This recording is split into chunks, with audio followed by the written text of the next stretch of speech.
السلام عليكم ورحمة الله وبركاته. الحمد لله رب العالمين والصلاة والسلام على أشرف الأنبياء والمرسلين وعلى آله وصحبه أجمعين ثم أما بعد. يقول سبحانه وتعالى في كتابه الكريم بعد نقول أعوذ بالله من الشيطان الرجيم هن لباس لكم وأنتم لباس لهن. I have about 15 minutes to address all of you, and this is a very critical subject. And there's so much that can be said about it, and I'm really glad that Altaf Bhai's presentation actually was very comprehensive, and it touched upon a lot of things that really need to be given a lot of discussion. Each one of his points is chapters in the book of marriage.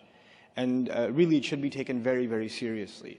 All of those things can be mentioned very easily in a sentence or two, but when it comes to implementing them in our family lives, it's actually a very heavy discussion. And the few minutes I have with you, I have to be selective in what I think is pertinent and what I think, inshallah ta'ala, is an amana to share with all of you. I see these conference presentations not just as opportunities for rhetoric and takbirs at the end, but also as opportunities to share food for thought. And I want to pretend for a few moments that I'm just talking to a family that I know, just one of you, just a family that I know, and there's a marriage that's about to happen in your family. You're about to get your daughter married, or you're about to get your son married. And I just want to share some very relevant, I think relevant advice in regards to this matter. Marriage is all about trust from the very beginning. And it's one thing that, unfortunately, I'm noticing more and more in the premarital process is missing. The foundation of two families coming together, if it's not trust and transparency and openness, there's going to be clearly problems after marriage. Marriage has almost become like a very difficult sale. You go to a car dealership and the car salesman presents his best self and the best features of the car, right? And he gets really offended if you ask difficult questions, right? And if you start asking about the transmission problems that have been reported previously or the recalls or anything else, he'll just, I don't know if I want to deal with this. You see what I'm saying? What's happened to us in the marriage discourse is that we actually market ourselves. The boy and the girl, and even the families, they market themselves. So they turn the house into something it's not when they are coming over, when the in-laws are coming over. They turn themselves and their conversations into something that aren't genuine. That's not really a representation of who they are. How many families, I can't even count, and he and she are in the counseling profession, they can tell you. How many families would come and say, we had no idea they were like this. We had no clue who we were dealing with. They were completely different people before. And this kind of scamming, which you would think would happen in the sales industry, is actually happening in the institution of marriage. And that's a crisis, as a matter of fact. We offer, in some of the more, forward-thinking families that aren't as conservative, quote-unquote, they say, okay, no, let the boy and girl talk to each other. Let them email one another, let them have a few conversations. But at this point, both of them are so, blind. And they're so interested in just getting the celebration and the new dress and the gifts and all this stuff. They're so caught up in the hype and all the congratulations they're getting and all the phone calls and text messages that even when they talk to each other, it's actually empty fluff conversations. And they see what they want to see in the spouse. They're not able to have an intellectually sound conversation a lot of times, the young men and the young women, because, hubbul ayn la tara, or aynul hubb asif la tara. The love, the eye of love can't see. You're already infatuated with the idea, so you have a hard time seeing any flaws. And that infection actually lasts a little bit longer even after marriage, for the first couple of weeks. You can't see any flaw in your spouse. Even the way she sneezes, you're like, it's amazing. SubhanAllah. The way the boogers just spread out, it's, Allah really made us for each other. But then it starts wearing off and reality starts setting in. How come you never told me this or that or the other? I didn't realize you're this way or that way or the other way, So first, my encouragement to the families and to the young people that are looking to get married is to be mature in this process. There's a place for love and emotions and infatuation, and I tell you, you have to put the brakes on that until the marriage is really, really close and everything else is settled. There's some other really serious things that need to be settled first, Then the other thing I want to talk to is the elders, specifically the elders in our communities. You people are so worried sometimes about your messed up kids that you say, maybe if we marry him to a good girl, or we marry her to a good boy, things will work out fine. So all the really messed up things you know about your child, you don't tell anyone. You don't tell even the family that you're dealing with, and you keep it hidden as best you can, because if they found out, they wouldn't marry your child. And on top of that, of course, you're suffering from some kind of schizophrenia in which you tell yourself the lie so much that we have a good boy that you start believing it yourself. And in the face of reality, I mean, your child is coming home, that's not a child, it's a man. Your son is coming home at 2, 3 in the morning. He can't even stand up straight. Oh, he must have been making tahajjud. The tafsir seminar must have been late, or come on. A lot of times our parents know that the young man has a drug problem. He's got an alcohol problem. He's got a clubbing problem. I'm not even qualified for this sort of thing. I get emails, brother, we were talking, the conversations were going well between our families. He's actually from, back home, from the same neighborhood. Our families know each other. By the way, that doesn't mean anything anymore, because those families are not the same when they fly over. Okay? So if you knew them back in the 70s or something, then that's not a formula to gauge that, oh, we know their family. No, you don't. They don't even know their own family, bro. He doesn't even know his own cousins, his uncle, his aunt. It's not the same family. That's a very shallow gauge. Anyhow, they say, he used to go to the masjid. We saw him making i'tikaf. He was praying. He even has a little bit of a beard. Alhamdulillah, it's a good boy. And then, my parents got me married to him, and I thought it was okay. The first time we went out to eat, true story, first time we went out to eat, he ordered a beer. And I'm sitting there going, what's going on? What are you doing? He goes, what's the big deal? Why are you flipping out? Calm down. And this is the reality of the lack of foundation in many marriages. And so we shouldn't complain about the divorce rate, because they're sometimes really justifiable. There's some really serious situations out there that we have to deal with. And I'm not advocating for divorce, but I am saying, look, there's a reason these kinds of things are happening. And there's some really fundamental realities that we're choosing to close our eyes to, that we can't afford to anymore for the sake of our own sons and our own daughters. Then there's the second matter that I want to talk to you about. This is just one dimension of the many dimensions that can be spoken about post-marriage, after marriage.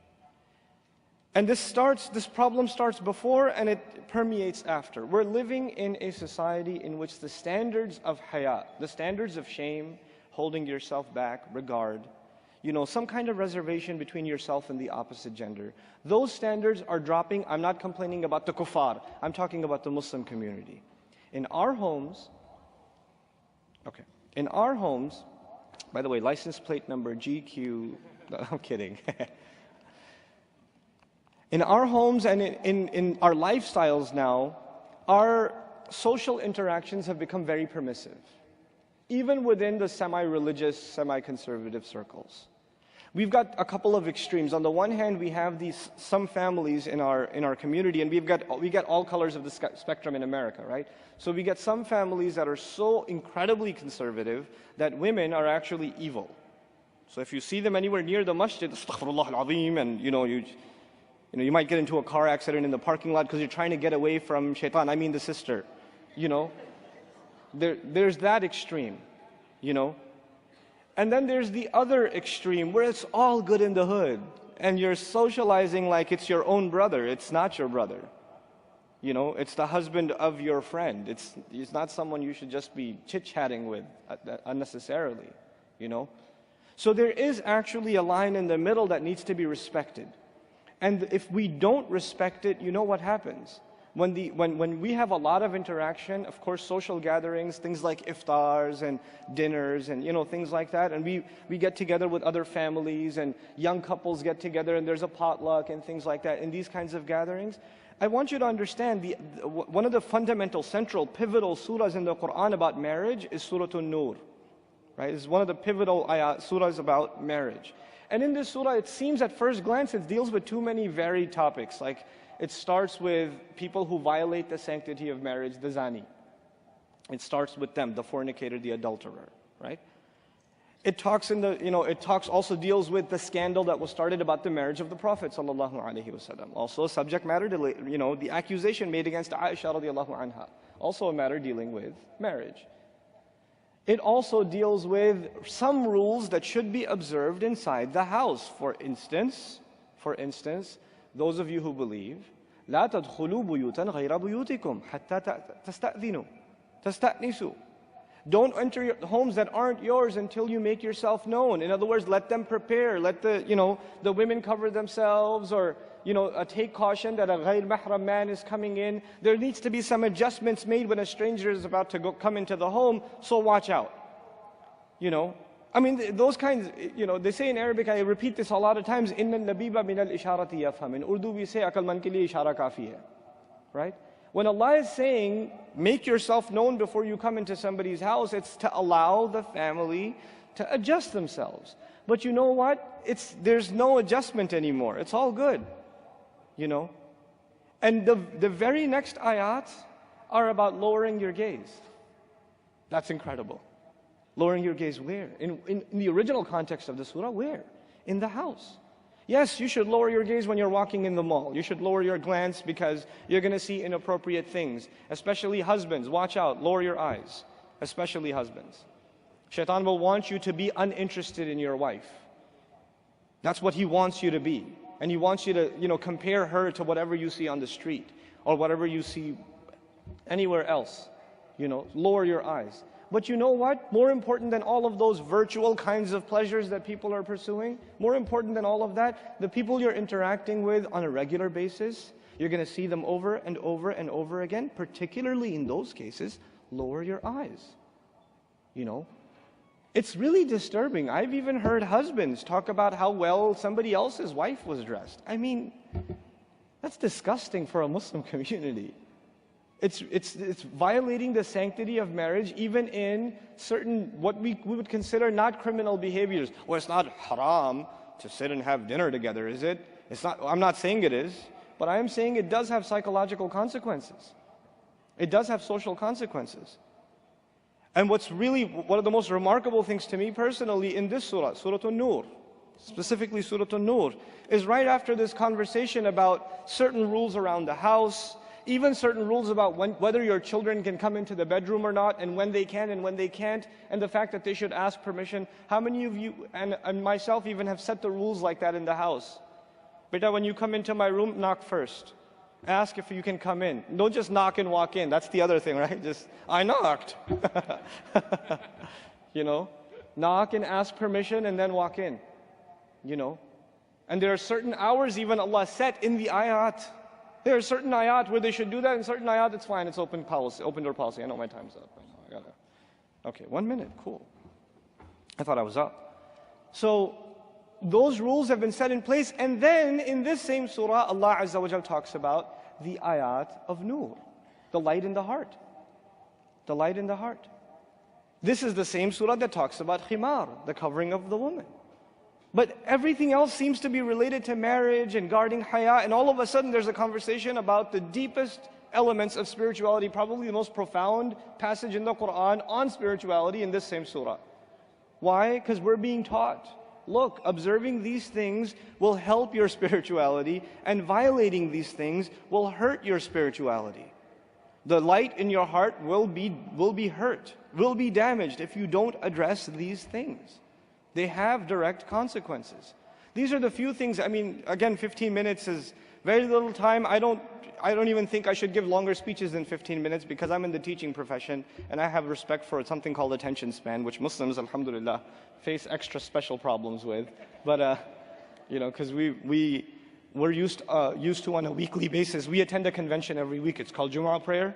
And alhamdulillah, we get some of the best sleep of our life in those 20 minutes, First thing we hear is alhamdulillah, next thing we hear is aqim as-salat. So I'm mindful of that, but hopefully some of these things are conversations you can have with your family and really reflect upon how you and I are conducting ourselves, in our households. I worry about my daughters and how I'm going to get them married, and my boys. I really do. Not just in how I'm going to raise them, which is a big problem, but the other problem is, where am I going to find the families that see life the same way? Beyond just the appearances, where am I going to find those real men of the future and those real women of the future? May Allah Azza wa Jal help us grow those real men and those real women. And may Allah Azza wa Jal protect the sanctity of marriage in our homes and give us the ability to have a clear, transparent, just, and merciful process even for getting our children married. Barakallahu li wa lakum. Assalamu alaikum wa rahmatullahi wa barakatuh.